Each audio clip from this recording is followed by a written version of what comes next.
Friends, ایک professor آپ کے سامنے ایک نئی پریزنٹیشن لے کے حاضر ہیں۔ اسکرین کے اوپر آپ دیکھ سکتے ہیں constitutional amendment number 6 1973 constitution of Pakistan. دیکھیے، میں آپ کو ایک بات بتاؤں کہ میری یہ پریزنٹیشن اصل میں سلسلہ ہے complete constitutional amendments of Pakistan کا۔ اگر آپ میرے چینل کی پلے لسٹ کے اوپر جائیں گے تو آپ کو ایک الگ سے فولڈر مل جائے گا جس کے اندر تمام کانسٹیٹیوشنل امینڈمنٹس کی ویڈیوز موجود ہیں، لیکچرز موجود ہیں۔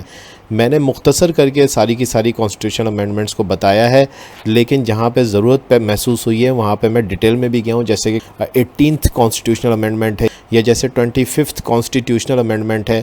تو اس طرح کی جتنی بھی ڈیٹیلڈ کانسٹیٹیوشن امینڈمنٹس ریکوائرڈ ہیں وہ میں نے ڈیٹیل میں بتائی ہیں، اور جو مختصر ہیں وہ مختصر بتائی ہیں۔ کانسٹیٹیوشن امینڈمنٹ نمبر 6 اس وقت میں مختصر آپ کو بتا رہا ہوں۔ دیکھیے، پاکستان کے آئین کے اندر اب تک 26 ترامیم ہو چکی ہیں، اور پہلی 7 امینڈمنٹس جو تھیں کانسٹیٹیوشن کے اندر وہ حکومت نے پہلے 4 برسوں میں کر ڈالی تھیں۔ چلیں چھٹی آئینی ترمیم کو دیکھتے ہیں، جو کہ پاکستان میں دسمبر 22 1976 کو پروملگیٹ ہوئی۔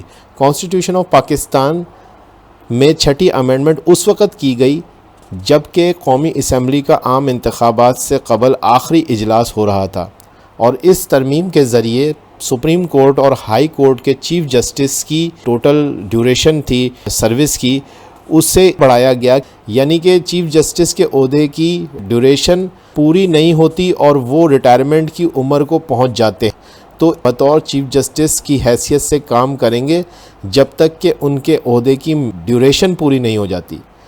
اس ترمیم سے چیف جسٹس یعقوب علی خان کو اس وقت فائدہ ہوا جو چیف جسٹس بننے کے لگ بھگ 2 سال ہوئے تھے اور ریٹائرمنٹ کی عمر کو پہنچ گئے تھے۔